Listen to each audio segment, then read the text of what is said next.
Určite ste už počuli konšpiráciu o zakázaných či stratených evanjeliách, ktoré cirkev potrebovala ututlať. Túto konšpiráciu spropagovali mnohí spisovatelia, asi najznámejší z nich je Dan Brown, takisto mnohí youtuberi. V tomto videu nechcem rozoberať žiadnu teológiu, v tomto videu sa chcem na to pozrieť očami historika. Tá konšpirácia znie v podstate takto. V Biblii máme 4 evanjelia, Matúš, Marek, Lukáš, Ján. Evanjelia sú biografie Ježiša a dôvod, prečo sú v Biblii len tieto 4 evanjelia, je ten, lebo obraz Ježiša, ktorý je v týchto evanjeliách, zodpovedá takému obrazu Ježiša, akého ho chcela propagovať cirkev. Ale máme ešte aj iné alternatívne evanjelia, ktoré zobrazujú iného Ježiša, ktorý cirkvi nevyhovoval a preto sa tieto evanjelia do Biblie nedostali. Títo konšpirátori väčšinou hovoria, že tieto alternatívne evanjelia sú dokonca historicky dôveryhodnejšie ako tie 4 evanjelia, ktoré sú v Biblii. V podstate hovoria, že tým 4 evanjeliám, ktoré sú v Biblii, neveria, ale že radšej uprednostňujú tie alternatívne evanjelia. No a istý detektív povedal, že to, čo nikdy neklame, je nepriamy dôkaz. A ja chcem v tomto videu spomenúť len jeden nepriamy dôkaz, pomocou ktorého môžete porovnať tieto 4 oficiálne evanjelia a tie 4 alternatívne, alebo zakázané, alebo tajné, alebo stratené, nazvite si to ako chcete.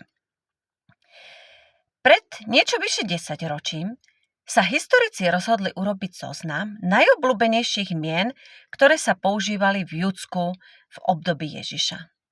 Judsko je územie, kde sa dnes nachádza štát Izrael a je to územie, na ktorom žil a pôsobil Ježiš.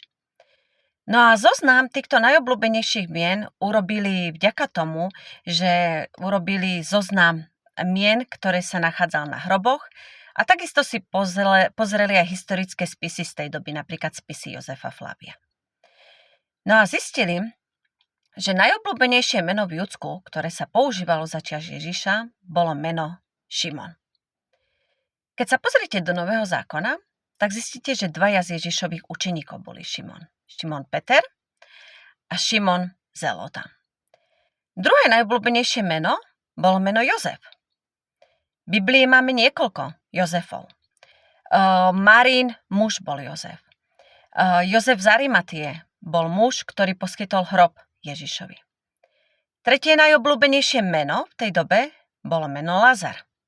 Aj toto meno sa nachádza v evanjeliách. Ježiš skriesil Lazara z mŕtvych. Ježiš v podobenstve o Lazarovi a boháčovi používa toto meno. Štvrté najobľúbenejšie meno bolo meno Judáš. Je zaujímavé, že v evanjeliách sa spomína Judáš Iškariotský. Prečo sa nepíše len učeník Judáš, ale prečo sa píše Judáš Iškariotský? Asi preto, lebo tých Judášov bolo viac a potrebovali povedať ktorý.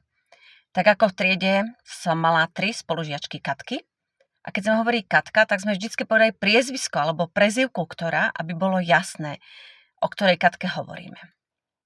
A presne toto si všimli aj v evanjeliách. Lebo nachádzali sa tu aj mená, ktoré neboli až také obľúbené. Napríklad meno Filip, Tadeáš, Bartolomej. Boli to mená, ktoré sa v 1. storočí v Judsku používali, ale rozhodne nepatrili do prvej 20 najpoužívanejších mien. A pri menách týchto Ježišových učeníkov alebo iných postav nemáte určené, ktorý Tadeáš. Je tam len Tadeáš, je tam len Filip, je tam Bartolomej. Ale Judáš, čo patrilo do prvej 10 najobľúbenejších mien, tak tam je napísané ktoré? Judáš Iškariotský. Keď išlo o Šimona, tak píšu Šimon Peter, Šimon Zelota. Avšak, čo sa stane, keď sa pozriete na tie alternatívne evanjelia? Napríklad evanjelium podľa Judáša. Evanjelium podľa Judáša máte tiež 2 mená, ktoré sa používali v Judsku v 1. storočí.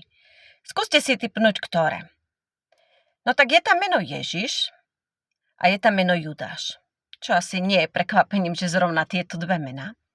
Ale okrem týchto 2 mien máte tam aj iné mená a žiadne z týchto mien sa nepoužívalo v Judsku v 1. storočí.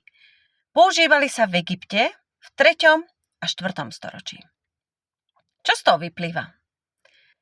Je zaujímavé, že keď som položila ľuďom otázku, čo z toho vyplýva, že v Evanjeliu podľa Judáša, v Evanjeliu podľa Tomáša, v Evanjeliu podľa Márie a proste v týchto alternatívnych evanjeliách, ktoré sa nenachádzajú v Biblii, sa používajú mená, ktoré sa používali v Egypte v 3. a 4. storočí. No asi vyplýva z toho to, že boli napísané v Egypte v 3. a 4. storočí. Aby som uviedla príklad z dnešnej doby. Ja som z generácie Husákových detí. Ja som chodila do školy v 80. rokoch za komunistického Československa. Mená mojich spolužiakov boli Zuzka, Katka, Katky sme tam mali 3, Jaro, mali sme 2 Peťov. A teraz predstavte si, že niekto bude o mne písať životopis a uvedie mená mojich spolužiakov Mohamed, Ahmed, Ajša, Fatima. Tak jednoducho to, čo vám napadne, je, že človek, ktorý písal tento môj životopis, vôbec nepoznal pomery v komunistickom Československu, pretože tak sa deti v slovenských školách nevolali.